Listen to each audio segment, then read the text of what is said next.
à ma sœur Madeleine Level. Ma chérie, je te dédie ce livre en souvenir du temps où tu m'encourageais, avant tous et contre tous, à écrire. M'acquittant ainsi de cette vieille dette de reconnaissance, je suis sûre d'être approuvée par papa et d'obéir à la pensée de celle qui, jusqu'à la fin, nous voulut, toi, Marie et moi, unis par une tendresse fraternelle impérissable. Maurice Level. La grande idée d'Onésime Coche. Alors c'est bien entendu, fit M. Ledoux sur le pas de sa porte. Dès que vous aurez une soirée libre, un mot, et vous venez dîner à la maison? Entendu. Et encore merci pour l'excellente soirée. Vous voulez rire? C'est moi tout au contraire. Levez bien votre col, il ne fait pas chaud. Vous connaissez le chemin? Le boulevard Lannes tout droit jusqu'à l'avenue Henri Martin. En marchant vite, vous trouverez peut-être le dernier tramway. Ah, un mot. Vous avez un revolver? Le quartier n'est pas très sûr. N'ayez crainte, je suis toujours armé. J'ai l'habitude des excursions nocturnes dans Paris, et je connais par profession les tours des rôdeurs. Ne m'accompagnez pas plus loin. Le clair de lune est admirable. J'y vois comme en plein jour. Rentrez. Onésime Coche traversa le trottoir, gagna le milieu de la chaussée et se mit en route d'un pas allègre. Comme il arrivait au coin de la rue, il entendit la voix de son hôte qui lui criait « À bientôt, je compte sur vous !» Il se retourna et répondit « C'est promis !» M. Ledoux, sur la première marche du perron, lui faisait au revoir de la main. Derrière lui, le corridor tendu d'Andrinople, éclairé par une lampe de plafond, découpait dans la nuit une tache rose. Du petit jardin endormi, de la maisonnette aux volets clos, de l'intérieur confortable et bourgeois trahi par ce rectangle de lumière, se dégageait un calme de petite ville, un calme lointain, familial. Et Onésime Coche, en qui 10 années d'existence à Paris n'avaient pu effacer complètement les impressions des jours passés au fond d'une province, le souvenir des longues soirées d'hiver, des rues silencieuses où l'on entend par les soirs de printemps, lorsque le bois travaille, craquer les auvents des maisons et les poutres des toits, demeura un instant immobile devant cette porte qui se refermait. Sans savoir pourquoi, il évoqua ces vieux, depuis longtemps assoupis à cette heure, la bonne maison d'autrefois, la petite patrie absente, et la vie simple et facile qu'aurait pu être la sienne, si quelque démon ne l'avait attiré vers l'immense Paris où, débarqué en conquérant, il avait dû, n'ayant jamais connu la chance, se contenter d'une place de reporter dans un quotidien du matin. Il alluma une cigarette et, sans hâte, reprit son chemin. Le dîner fin, le vieux vin, avaient fait se lever dans sa tête des vapeurs légères, des espoirs endormis, et, dans cette minute où rien ne troublait son rêve, ni le bruit des machines, ni le frisson du papier, ni l'odeur d'encre, de chiffons et de graisse qui flotte dans les salles de rédaction, il entrevit presque prochaine cette chose formidable et fragile qu'il n'espérait plus guère cependant, la gloire. Une ou deux fois, dans des restaurants de nuit, sous l'incendie des lumières, parmi le relent des mets, le parfum des femmes, le frôlement des chairs et la musique des tziganes, accoudé à sa table, le cerveau vide, les oreilles et les yeux exaspérés par les couleurs et par le bruit, il avait éprouvé cette même sensation inattendue et nette d'être quelqu'un, de porter en lui de grandes choses et de se dire « En ce moment, si j'avais une plume, de l'encre et du papier, j'écrirais des phrases immortelles. » Hélas, à cette heure louche où un autre soi-même semble sauter sur les épaules du vrai et l'étreindre, on n'a jamais la plume, l'encre et le papier. De même, dans le calme de cette nuit d'hiver, sous la caresse irritante de la bise, idées et souvenirs effleuraient son âme sans presque s'y poser. Une horloge tinta. Ce bruit suffit à mettre en fuite tous ses rêves. Le passé se plaît à rôder dans le silence, mais rien n'évoque plus insolemment le présent que le rappel inopiné de l'heure. « Allons bon !» fit-il. « Minuit et demi, j'ai raté le dernier tramway. Du diable si je trouve une voiture dans ce quartier perdu !» Il pressa le pas. Le boulevard s'allongeait interminablement, bordé à gauche par des petits hôtels, à droite par la masse arrondie des fortifications. De loin en loin, des becs de gaz jalonnaient le trottoir. C'était tout ce qui semblait vivre sur cette voie parmi les maisons endormies, les monticules de gazon et les arbres sans feuilles, où la nuit ne mettait même pas un frisson. Ce calme absolu, ce silence total, avait quelque chose d'énervant. En passant près d'un bastion occupé par des gendarmes, Onésime Coche ralentit son allure et jeta un coup d'œil dans la guérite du factionnaire. Elle était vide. Il longea le mur. Derrière les grilles, la cour s'étalait toute blanche, d'un blanc sur qui les cailloux mettaient de place en place la tache noire de leur petite ombre. Des écuries venait un raclement de chaînes et le piaffement maladroit d'un cheval embarré. Ces vagues bruits dissipèrent complètement l'espèce d'angoisse qui ne l'avait pas quitté depuis qu'il s'était mis en route. Onésime Coche, rêveur, poète, s'était évanoui. Il ne restait plus qu'Onésime Coche, reporter infatigable, toujours prêt à boucler sa valise et à interviewer avec le même sans-gêne, le même sourire, l'explorateur revenu du pôle Nord ou la concierge qui croyait avoir vu passer l'assassin. Sa cigarette s'était éteinte. Il en tira une autre de sa poche et s'arrêta pour l'allumer. Il allait repartir quand il vit trois ombres qui se glissaient le long des grilles et qui venaient vers lui. En tout autre moment, il n'eût pas même tourné la tête. Mais l'heure tardive, le quartier désert et un instinct bizarre retinrent son attention. Il recula dans l'ombre et, caché derrière un arbre, regarda. Dans la suite, il se souvint qu'en cette seconde, qui devait être décisive dans sa vie, ses sens avaient pris une acuité étrange. Ses yeux fouillaient la nuit, y découvrant mille détails. Son oreille distinguait les moindres froissements. Bien qu'il fût brave et même téméraire, il mit sa main sur son revolver et éprouva, à en caresser la crosse, une sécurité joyeuse. Mille pensées confuses traversèrent son cerveau. Il aperçut nettement des choses qui, depuis des années, dormaient en lui.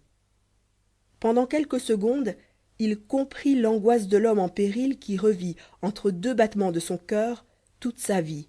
Il connut l'avertissement redoutable et précis du danger présent, immédiat, et cet effort désespéré de la machine humaine, dont les muscles, les sens et la raison atteignent pour la défense de l'être le maximum de leur perfection. Les ombres avançaient toujours, s'arrêtant net, puis repartant, glissant par bonds successifs et rapides. Quand elles ne furent plus qu'à quelques pas de lui, elles ralentirent leur course et s'arrêtèrent. Alors, sous la lumière du bec de gaz, il put les étudier tout à son aise et suivre leurs moindres mouvements. Il y avait une femme et deux hommes. Le plus petit tenait sous le bras un paquet volumineux enveloppé de chiffon. La femme tournait la tête de droite à gauche, l'oreille au guet. Comme s'ils avaient craint que quelque invisible témoin pût les deviner, l'homme au paquet bleu et la femme reculèrent afin de sortir du cercle de lumière. L'autre ne bougea pas tout d'abord, puis fit un pas en avant et, les mains sur les yeux, s'appuya au bec de gaz. Il avait, vraiment, un aspect sinistre avec sa face blême, ses joues creuses, ses larges mains crispées sur son visage, ses cheveux noirs dont une mèche retombait, luisante sur le front. Entre ses doigts, du sang avait coulé, accrochant un mince caillotte à la moustache et à la lèvre, et descendant le long du menton et du cou jusqu'au col de la veste. « Eh bien, fit la femme à mi-voix, qu'est-ce que tu attends ? Il grogna. « J'ai mal, bon Dieu !» Elle se dégagea de l'ombre et vint à lui. Le petit homme la suivit, posa son paquet à terre et murmura avec un haussement d'épaules. « C'est pas malheureux de se dorloter pour ça ? Je voudrais bien te voir si tu étais arrangé comme moi.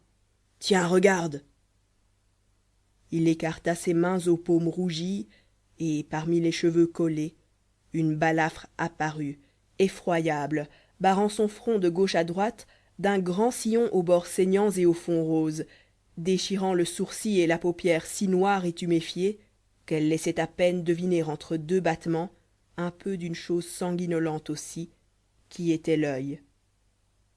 La femme pitoyable prit son mouchoir et doucement épongea la blessure. Puis comme le sang un instant coagulé se remettait à couler, elle enleva quelques chiffons du paquet pour recouvrir la plaie. Le blessé, grinçant des dents, tapant du pied, tendait sa face de brute. L'autre grogna: tu vas pas défaire mon colis? Non, mais des fois, fit la femme en détournant la tête, les mains toujours sur les yeux du blessé. Le petit se mit à genoux et referma le ballot tant bien que mal, tordant un objet doré qui dépassait, puis se releva, son fardeau sous le bras, et attendit. Seulement, quand l'homme à la balafre fut pansé et que la femme voulut essuyer ses mains à son tablier, il lui dit, la regardant droit dans les yeux: ah bah, ça se lave, ça s'essuie pas, compris? Le trio rentra dans l'ombre et reprit sa route, rasant les murs, sans un mot, fuyant sur la pointe des pieds. Une branche d'arbre tomba en travers du trottoir sur leurs talons. Ils se retournèrent d'un saut, poings ramassés et tête basse.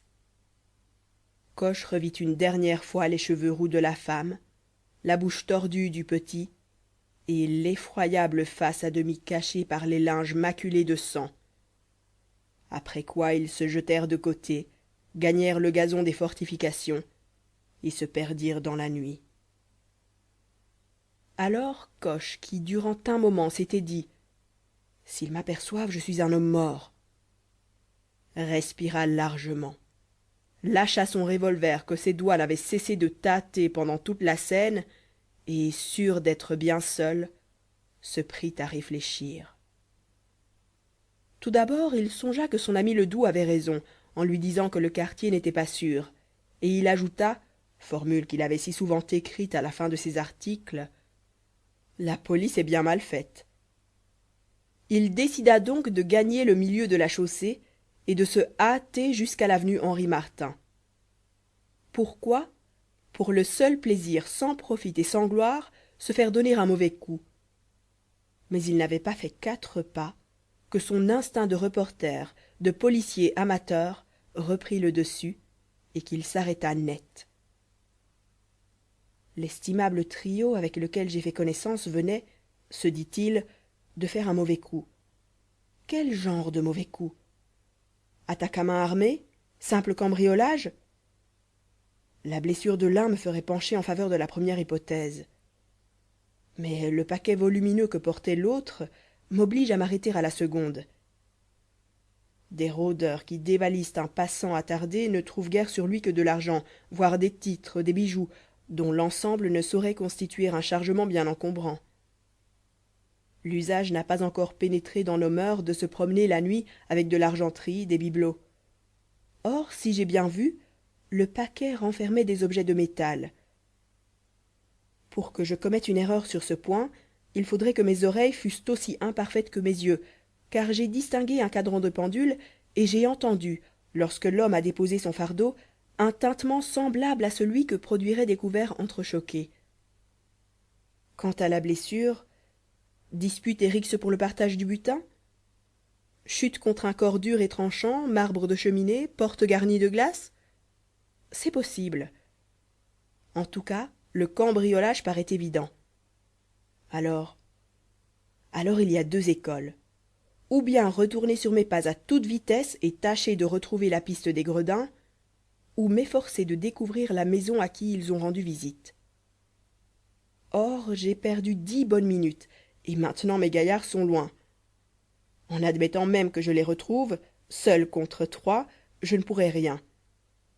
Leur capture, au demeurant, n'est point de mon ressort. Nous payons des agents pour cela. Tandis que découvrir la maison mise à sac, voilà qui est en vérité digne de tenter ma fantaisie d'amateur. Nul avant moi n'a eu connaissance du vol. Je sais exactement d'où venait le trio. Mon regard porte bien à 300 mètres malgré la nuit. C'est à cette distance environ que les ombres me sont apparues. Depuis la seconde où je les ai vus, les 2 hommes et la femme ne se sont pas arrêtés jusqu'au bec de gaz. Je peux donc franchir ces 300 mètres sans m'occuper de rien, après quoi j'aviserai. Il se mit en marche, sans hâte, se retournant de temps en temps pour juger la distance parcourue. Son pas pouvait être d'environ 75 centimètres. Il compta 400 pas et s'arrêta. À partir de ce moment, il était dans la zone d'action possible. Si le vol avait eu lieu avant l'avenue Henri Martin, il avait la certitude de découvrir un indice. Il quitta la chaussée, monta sur le trottoir et suivit la grille de la première maison. Il atteignit ainsi une petite porte fermée. La maison était au fond du jardin. Derrière les volets clos, il y avait de la lumière. Il ne s'attarda pas davantage et poursuivit son chemin. Partout le même calme, nulle trace d'effraction. Il commençait à désespérer de rien découvrir quand, ayant posé sa main contre une porte, il la sentit céder sous sa pression et s'ouvrir. Il leva les yeux. La maison était obscure, silencieuse, et ce silence lui parut étrangement profond. Il haussa les épaules et murmura « Qu'est-ce que je vais chercher? Quel mauvais tour me joue mon imagination à l'heure où j'ai besoin de tout mon sang-froid? Pourtant, par quel hasard cette porte n'est-elle pas fermée? » La porte avait tourné complètement sur ses gonds. Il voyait le petit jardin aux plates-bandes bien soignées, la terre ratissée avec soin, et le sable blond de l'allée qui semblait d'or sous la caresse de la lune. Une hésitation le gagnait maintenant, si forte qu'il décida de continuer son chemin. Tout cela n'était sans doute qu'un roman. Ces rôdeurs étaient peut-être de braves ouvriers regagnant leur demeure, et que des malandrins avaient attaqués. Qu'avaient-ils dit en somme qui pût donner corps à ses soupçons? Leur allure était louche, leur visage sinistre? Mais lui-même, dans la nuit, apparaissant brusquement ainsi, ne serait-il pas effrayant? Le drame se changeait peu à peu en vaudeville. Restait le paquet. Et s'il ne contenait qu'un vieux réveil et de la ferraille? La nuit est une étrange conseillère. Elle met sur les objets et sur les êtres des ombres fantasmagoriques que le soleil dissipe en un instant. La peur, ouvrier diabolique, transforme tout, bâtit de toutes pièces des histoires, bonnes pour les petits enfants. Nul ne sait à quelle seconde précise elle s'insinue dans le cerveau. Elle y travaille depuis des minutes, des heures qu'on se croit encore maître de sa raison. On pense « je veux ceci, je vois cela ». Déjà, elle a tout bousculé en nous, elle s'est installée, souveraine. Ses yeux sont dans les nôtres, sa griffe frôle notre nuque. Bientôt, nous ne sommes plus qu'une loque orgueilleuse, et tout d'un coup, un grand frisson nous prend et nous secoue. Dans un effort désespéré, nous essayons d'échapper à son étreinte. Peine inutile. Les plus braves s'avouent vaincus les premiers. C'est la minute trouble où l'on murmure la phrase redoutable « J'ai peur ». Mais depuis des heures on claquait des dents sans oser s'en rendre compte. Onésime Coche recula d'un pas et dit à haute voix « Tu as peur, mon garçon ». Il attendit, cherchant à démêler l'impression exacte que ce mot allait faire sur lui. Pas un muscle de son corps ne tressaillit. Ses mains restèrent immobiles dans ses poches.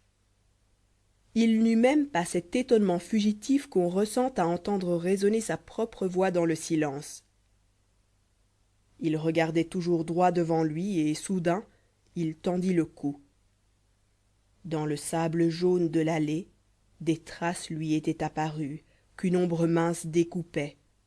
Empreintes de pas, nettes ici, là recouvertes par d'autres empreintes. Il revint jusque sous la porte, se baissa et prit dans sa main un peu de sable. C'était un sable sec, au grain très fin et si léger que le moindre souffle devait le déplacer. Il entr'ouvrit les doigts et le vit retomber en une poudre claire. Alors brusquement, tous ses doutes s'évanouirent avec toutes ses théories sur la peur et les images fantastiques qu'elle suggère. Jamais son esprit n'avait été plus lucide, jamais il ne s'était senti plus calme. Son cerveau travaillait comme un bon tâcheron qui abat sa besogne et qui, ayant frappé son dernier coup de marteau, prend la pièce achevée et, le poing tendu, l'élève satisfait à hauteur de son œil. Il se ressaisit, ramassa ses idées confuses. Tout ce qui pendant un moment lui avait semblé chimérique lui apparut de nouveau plus que vraisemblable, vrai. Une certitude faite d'indices précis l'envahit. Il abandonna les hypothèses pour des faits contrôlables que son imagination ne pouvait plus travestir. De déduction en déduction, logique cette fois, il en arriva au point exact d'où il était parti sur une simple impression. Des pas avaient foulé le sable de l'allée et l'avaient foulé récemment, car le vent, si léger qu'il fût, n'eût pas manqué d'effacer les empreintes si elles avaient été anciennes. Les hommes et la femme avaient passé par là. Nul autre qu'eux n'avait franchi le seuil de cette maison. Le mystère entrevu dormait derrière ces murs silencieux, dans l'ombre de ces pièces aux fenêtres closes. Une force invincible le poussa en avant. Il entra.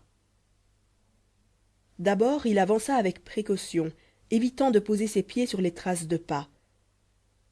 Bien qu'il sût que la moindre brise dût les effacer, il y attachait trop d'importance pour les détruire lui-même. Les cambrioleurs avaient laissé, sans s'en douter, leur carte de visite. Le plus maladroit policier de province n'eût pas manqué de la respecter et d'en faire état dans la suite.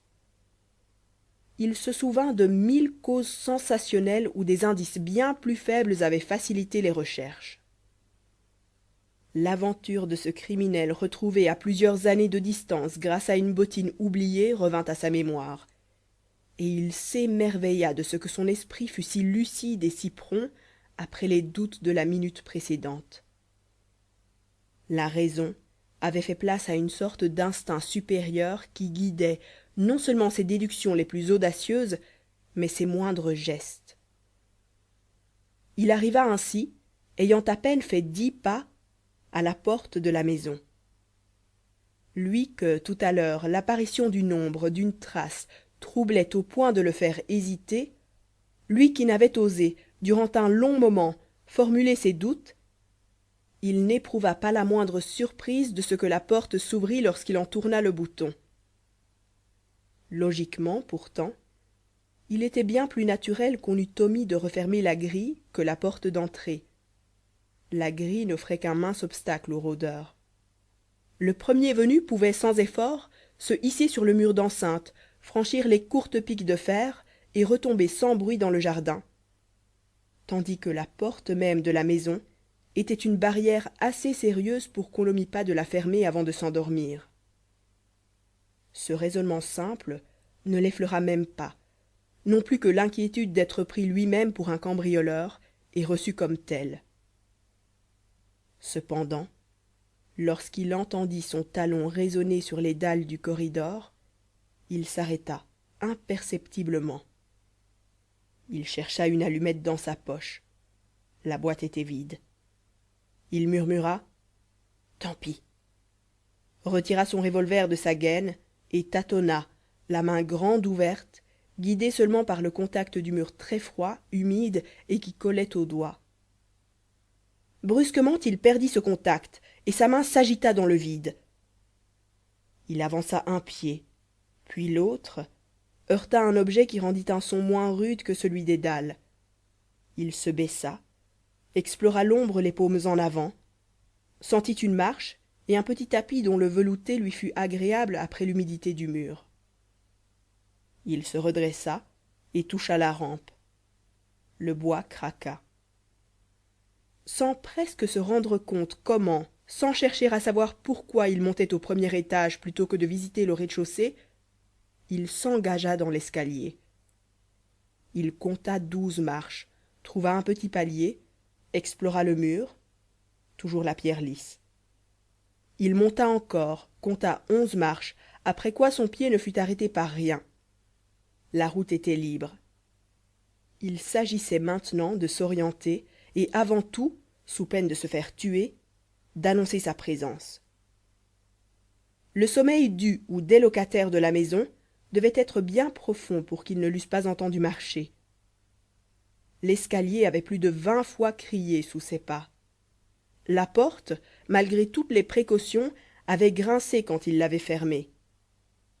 Qui sait si, derrière une cloison, un homme ne l'attendait pas, le revolver au poing, prêt à faire feu. À ce jeu, il ne risquait rien de moins qu'une balle dans le corps. Il dit donc à mi-voix, pour n'effrayer personne, « Quelqu'un » Pas de réponse. Il répéta un peu plus fort, « Il n'y a personne » Après un temps assez court, du reste, il ajouta, « N'ayez pas peur, ouvrez » Pas de réponse. « Diable !» pensa-t-il, « on dort là-dedans. Ce détail que je ne prévoyais pas va compliquer ma tâche.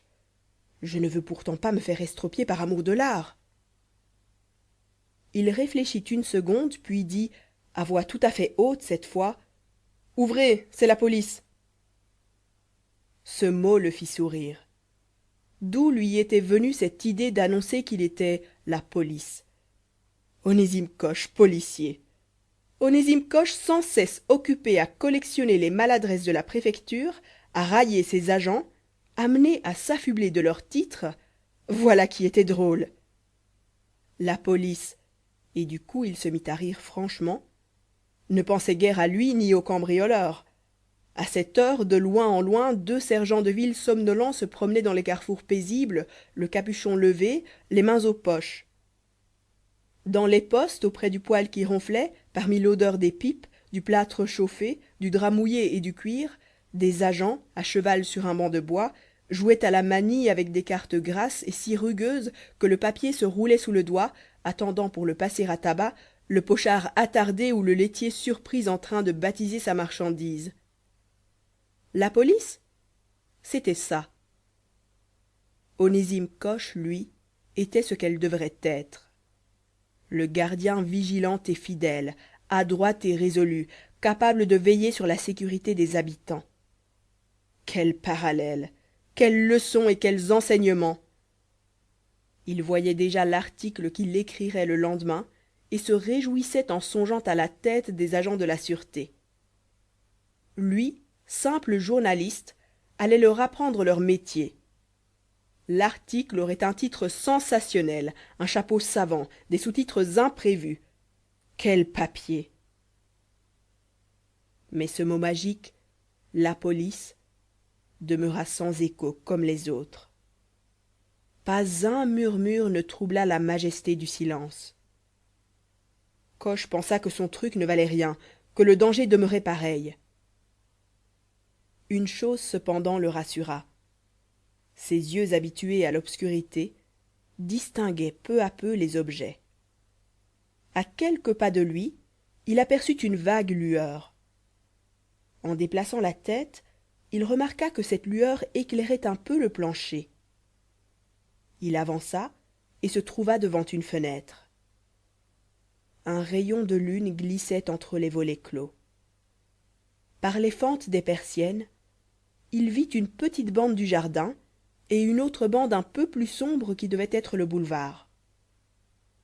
Il ne s'attarda point à goûter le charme du clair de lune et du ciel piqué d'étoiles.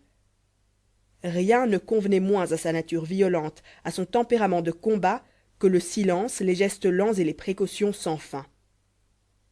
Tour à tour, il avait été patient, sournois, timide, presque poltron, mais tout a une fin. Il était entré dans cette maison pour savoir.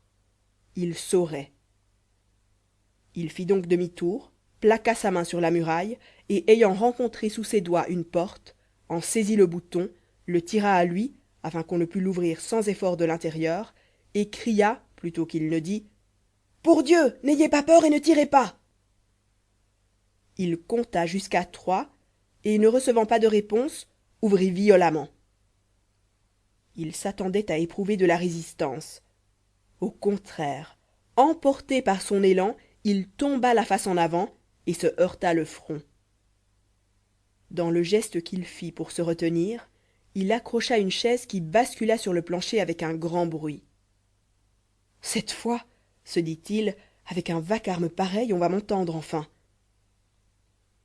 Mais quand le fracas du meuble renversé eut cessé de rebondir dans la maison, pas une voix ne s'éleva, pas un murmure ne traversa la nuit, pas un souffle ne le fit tressaillir. Allons, pensa-t-il, les cambrioleurs étaient plus forts que moi. La cage était vide et ils le savaient, les bougres. Ils ont travaillé tout à leur aise et n'ont même pas éprouvé le besoin, ouvriers méthodiques, de refermer les portes derrière eux. Voilà pourquoi je suis entré si aisément. Nous espérons que vous avez apprécié cet aperçu. Pour continuer à écouter ce livre audio sur Google Play Livres, utilisez le lien dans la description de la vidéo.